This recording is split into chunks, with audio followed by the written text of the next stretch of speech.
अस्सलाम वालेकुम। कैसे हैं आप सब? ठीक हैं? आई होप आप सब खैरियत से होंगे। Welcome back to my channel cooking with Uzma साहब। लाइक शेयर सब्सक्राइब जरूर कर दिया करें और फैमिली फ्रेंड में शेयर करें ताकि वो भी सब्सक्राइब और लाइक कर दें। चलिए आज मैं आपके लिए पोटैटो स्नैक लेके आई हूँ बड़ी जल्दी से और फटाफट से बनने वाला है ये स्नैक। और जब भी आप चाय के साथ जब आपका दिल करे या वैसे गेस्ट आए आप बना सकते हैं। चलिए स्टार्ट करते हैं।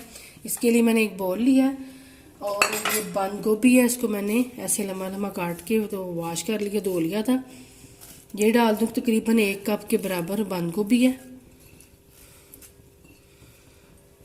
और साथ ही ये आलू हैं, 2 आलू लिए थे मैंने बड़े, इनको कद्दूकश करके मैंने अच्छी तरह से वॉश करके तो निचोड़ लिया था, अच्छी तरह से इसको ड्राई कर लिया है। ये 2 आलू हैं, इनको ग्रेटर में ग्रेट कर लिया था मैंने। ये डाल दूंगी और ये बड़ी इजी और बड़ी जल्दी से बनने वाला स्नैक है।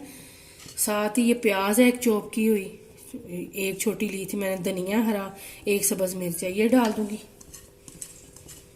1 टेबल स्पून के बराबर धनिया और 1 सब्ज मिर्च है। और साथ ही हरी प्याज है, ये वाइट और ग्रीन दोनों पार्ट हैं, ये मैंने लिए थे 2 टेबल स्पून के बराबर है ये।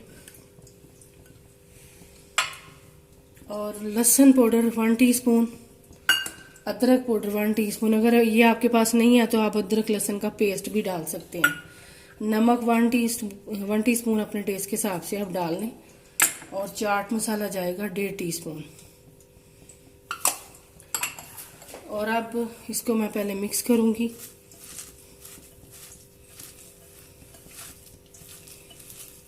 अब इसमें जाएगा बेसन।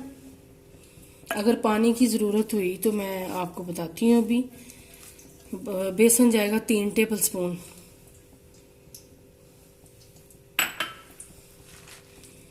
इसको मिक्स करती हूँ।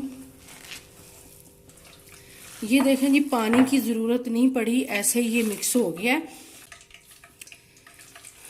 निचोड़ा भी था लेकिन इसमें फिर भी पानी रह जाता है बंद गोभी और आलू में, तो उसी में ये मिक्स हो गया, पानी डालने की ज़रूरत नहीं पड़ी। चलिए जी, अब मैं छोटे छोटे यहाँ पर मैंने ऑयल गर्म करना रख दिया, छोटे छोटे स्नैक बना के। ये देखिए, अब ऐसे करके आपने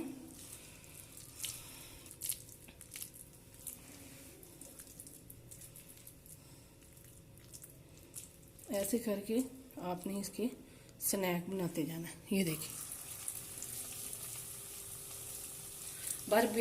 बस बेसन आपने इतना ही डालना है। अगर आपको ज़रूरत पड़े कि आपको लगे कि आपका मिक्सचर ढीला है तो आप थोड़ा सा और बेसन डाल सकते हैं। ये देखिए, ऐसे ही मैं डालती जाऊंगी बना बना के इसके रोल से, छोटे छोटे कबाब से। और ये मज़ेदार से स्नैक तैयार होंगे हमारे। ऐसे मैं सारे डालती जाती हूँ। हाँ जी, अब बस इनको गोल्डन कलर आने तक हम पकाएंगे।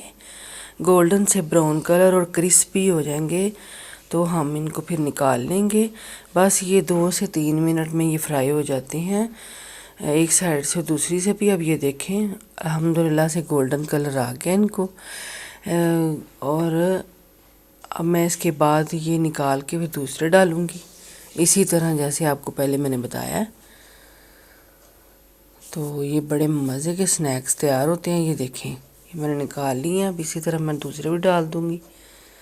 ये मैंने दूसरे भी डाल दिए हैं। अब इसी तरह इनको भी 3 से 4 मिनट तक पकेंगे ये, बस तो फिर फ्राई हो जाएंगे और सुनहरी गोल्डन कलर आने तक पका लेंगे। बस ये सारे मैं इसी तरह डाल लूँगी। ये देखें जी, ये भी मैंने पका लिए हैं। बस और थोड़ी देर करूँगी इनको मैं। हाँ जी, ये देखें जी, अल्हम्दुलिल्लाह से जल्दी से बनने वाले स्नैक मैंने आपको बताए हैं। और जैसा कि सर्दियाँ हैं और चाय के साथ वैसे ही बड़ा मज़ा आता है और टेस्ट आता है। और मेहमान आए आप उनके आगे रखें, उनको बड़े अच्छे लगेंगे और आपको भी पसंद आएंगे, घर वालों को भी पसंद आएंगे। चले जी, आपको मैं दिखाती भी हूँ। ये देखिए, मज़ेदार से पोटैटो कैबेज स्नैक तैयार है हमारे। आपको खा के भी दिखाती हूँ, बड़ा मज़े का। इंशाल्लाह आपसे नेक्स्ट वीडियो मुलाकात होगी। अपना बहुत सारा ख्याल रखना, ज़्यादा से ज़्यादा लाइक करें, सब्सक्राइब करें। अल्लाह हाफिज़।